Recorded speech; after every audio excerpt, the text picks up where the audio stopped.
कैसे हैं आप सब? आई होप आप सब अच्छे होंगे, आपकी फैमिली में भी सब लोग अच्छे होंगे। मोस्ट इंपॉर्टेंट आज का वीडियो होने वाला है। आज हम फिर से फार्मा क्लिनिक के बारे में बात करने वाले हैं।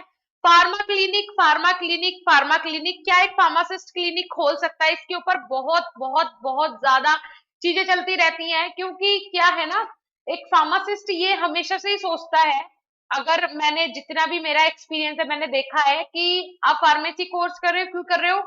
अरे गांव में क्लिनिक खोल के बैठ जाएंगे इसलिए कर रहे हैं। यही मत होता है, यही चीज है, यही फैक्ट है, बिल्कुल यही है। आप भी वीडियो देख रहे हो, आप भी जानते हो, है ना?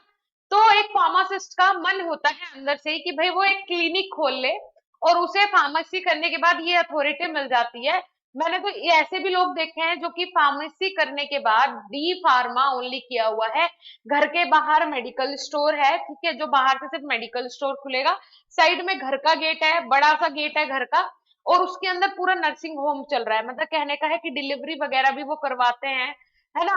तो मतलब ऐसी चीजें भी चल रही हैं। एक डी फार्मा की नॉर्मल डिप्लोमा लेने के बाद, आप सर्टिफिकेट लेने के बाद आप इतना बड़ा रिस्क भी ले रहे हैं, है ना? पूरा नर्सिंग होम चला रहे हैं। लेकिन क्या है, दिखा के सामने कुछ रखा है, लेकिन हो बहुत सारी चीजें रही हैं। तो इस तरीके के जो बंदे हैं वो सोचते हैं कि फार्मेसी करने के बाद हमें क्लिनिक की भी अथॉरिटी मिल जाए। मैं मानती हूँ कि हाँ, एक फार्मासिस्ट को इतना इतना अधिकार होना चाहिए कि भाई आप जनरल मेडिसिन दे सकते हो, कोई दिक्कत नहीं है, लेकिन आप क्लिनिक खोल के अगर बैठना चाहते हो तो उसके लिए रेस्ट्रिक्शंस हो, उसके लिए रूल्स रेगुलेशंस स्ट्रिक्ट हो। हर कोई तीसरा बंदा फार्मेसी करने के लिए एलिजिबल ना हो। उसमें भी नीट जैसा कोई ना कोई एंट्रेंस एग्जाम कंपलसरी हो कि अगर आपने ये एग्जाम क्वालिफाई नहीं किया, मैं नहीं बोलती कि नीट के लेवल का हो, लेकिन हाँ कुछ ऐसा एग्जाम हो कि क्राइटेरिया हो कि इस एग्जाम को क्लियर किए बगैर आप लोग फार्मा में एडमिशन नहीं ले पाओगे।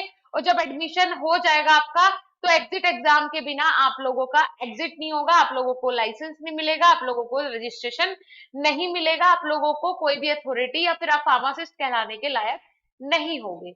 अगर ये रूल्स रेगुलेशंस आ जाते हैं, अगर स्ट्रिक्ट हो जाता है ये प्रोफेशन, तो मुझे कोई दिक्कत नहीं है।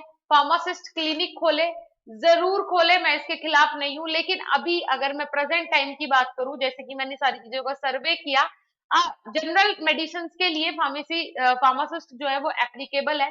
जनरल मेडिसिन आप दे सकते हो, सारी चीजें आप देखो ये। और दूसरी चीज जो बात है, अगर मैं इम्प्लीमेंटेशन की बात करूं, यहाँ पे हमें नोटिस देखने को मिला था 17/10/2022 को, ये आप देख पा रहे हो, 17/10/2022 को हमें एक नोटिफिकेशन देखने को मिला, जिसमें कि पीसीआई ने बोला कि भाई फार्मेसी प्रैक्टिस को लेके जो रेगुलेशंस, रूल्स रेगुलेशन हमें 2015 में देखने को मिले थे, उन पे कुछ ना कुछ चर्चा हो रही है, और इसमें आने वाले टाइम में देखने को मिलेंगे, मतलब सुधार देखने को मिलेंगे। अब आप देख पा रहे हो, अक्टूबर में आया था ये, 4 महीने हो गए, 4 महीने से अभी तक कोई भी नोटिफिकेशन हमारे पास नहीं है। 4 महीने का आंकड़ा समझते हैं आप? 4 महीना महीने बहुत बड़ा आंकड़ा होता है। 4 महीने से हमारे पास कोई भी नोटिफिकेशन नहीं है, कोई अपडेट नहीं है। मतलब कहने का ये है कि फार्मेसी काउंसिल, या तो हम ये समझे कि फार्मेसी काउंसिल सिर्फ हमें भड़काने के लिए या फिर कुछ मसाला डालने के लिए ऐसे नोटिस निकालता है। अब ये बात है, ये आप 2015 में आया था कि भाई इसमें कुछ ना कुछ अमेंडमेंट होना है। फिर एक नोटिस भी आया था कि रूमर से बचे, फर्जी न्यूज से बचे, ऐसा कुछ भी नहीं है, फार्मासिस्ट क्लिनिक नहीं खोल सकता। मतलब पीसीआई ने तब भी कोशिश की थी, और 2015 से फिर हमें ये नोटिस देखने को मिलता है 2022 में। वो भी सिर्फ नोटिस, कि हम इस पे काम करेंगे, आने वाले टाइम में इम्प्लीमेंटेशन हो सकता है, ठीक है। तो फिर ये नोटिस ही देने की क्या जरूरत थी? या तो आप बच्चों के मन में, या जितना भी यूथ है उसके मन में ये क्यूरियोसिटी जनरेट कर रहे हो कि भाई आप क्लिनिक खोल सकते हो, इस पे काम चल रहा है ना? फार्मेसी प्रैक्टिस के लिए काम चल रहा है, एक फार्मासिस्ट प्रैक्टिस कर सकता है, इसके लिए काम चल रहा है।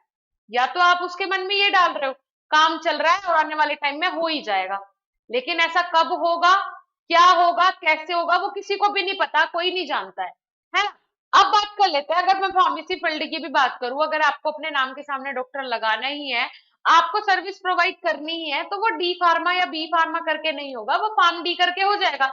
अगर आप फार्म डी कोर्स करते हैं, डॉक्टरेट इन फार्मेसी, ठीक है, 6 साल का ये कोर्स होता है।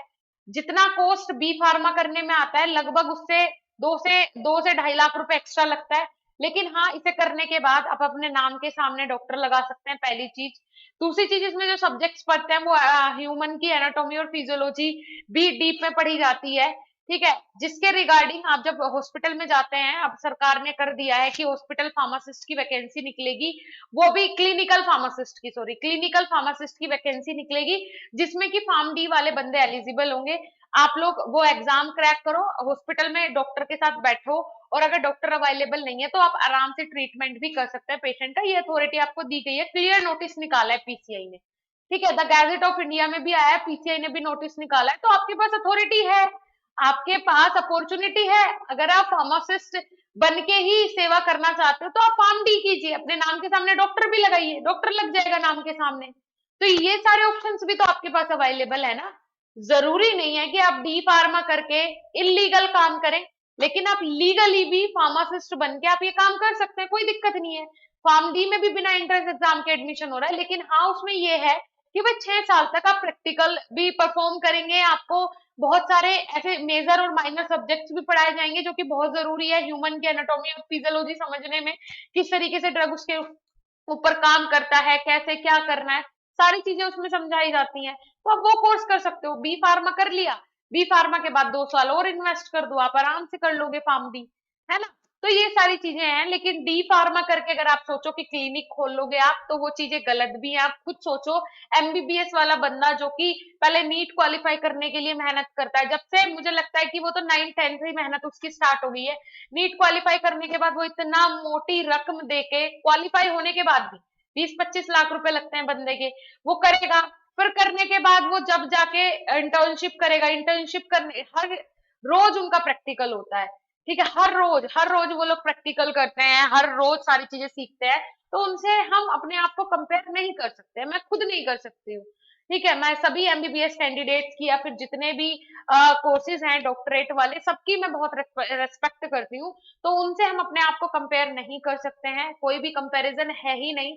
वो अपनी जगह सुपर्ब है, हम अपनी जगह सुपर्ब है, ठीक है। दवाइयां बनाना भी तो एक बहुत बड़ा काम है ना, एमबीबीएस वाला बंदा अगर दवाइयां होंगी नहीं तो वो किससे ट्रीट करेगा, वो सिर्फ ह्यूमन के अंदर क्या हो रहा है डायग्नोज कर सकता है, सारी चीजें कर सकता है, लेकिन वो दवाई तो नहीं बना सकता है।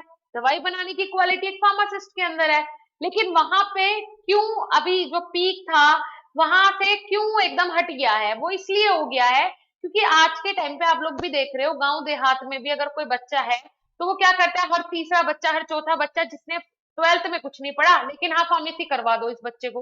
अगर ऐसे फार्मासिस्ट बनेंगे जिन्हें कुछ पता ही नहीं है पढ़ना क्या है, कैसे पढ़ना है, तो इंडस्ट्री वाले क्यों लेके जाएंगे आपको, सोच के देखिए। इंडस्ट्री में जब आप जाते हो ना, आपने 4 साल अपने जैसे निकालने निकालो, कोई मतलब नहीं है। जिन स्टूडेंट की हो गई होगी फार्मा, वो लोग समझ रहे होंगे, इस चीज को फील कर रहे होंगे। जब आप जाते हो ना इंटरव्यू के लिए, सामने बैठते हो एचआर के, तो वो उसे पता है कि आप उसके काम के हो या नहीं हो। अगर आप उसके काम के हो, अगर उसे लगता है इस सामने वाले बंदे में नॉलेज है, अपने अंदर वैल्यू ऐड करो, अगर उसे लगेगा आपके अंदर वैल्यू है तो वो आपको आपके हिसाब से सैलरी ऑफर करेगा। अगर उसे लगेगा कि इसके अंदर कोई वैल्यू नहीं है, इसे मेरी जरूरत है, मुझे इसकी कोई जरूरत नहीं है एट प्रेजेंट टाइम, तो वो फिर आपको अपने हिसाब से सैलरी ऑफर करेगा और उसी में आपको काम करना पड़ेगा। तो ये सोच के चलो, ये रियलिटी है, सबके साथ होना है, तो आप लोग क्यों अभी से तैयारी शुरू नहीं कर रहे हो, राइट। और ये रही पीसीआई की बात, पीसीआई का कोई भरोसा नहीं है, 2015 के बाद 7 साल में अब हमें नोटिस देखने को मिला, क्या पता फिर आपको 7 साल रुकना पड़े न्यू नोटिस के लिए।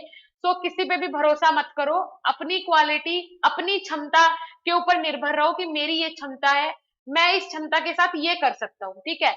लेकिन मैं हमेशा बोलूंगी कभी भी इलीगल काम मत कीजिए जिसमें हमेशा डर रहे कि आज ऐसा ना हो जाए, कल वैसा ना हो जाए। जब तक डर रहेगा तो इंसान सक्सेस कहाँ से हासिल कर पाएगा, नहीं कर पाएगा। डरना नहीं है, काम वो करो जो कि लीगल हो, किसी को गलत ना हो, किसी के भी लिए ना ही किसी को गलत लगे, है ना।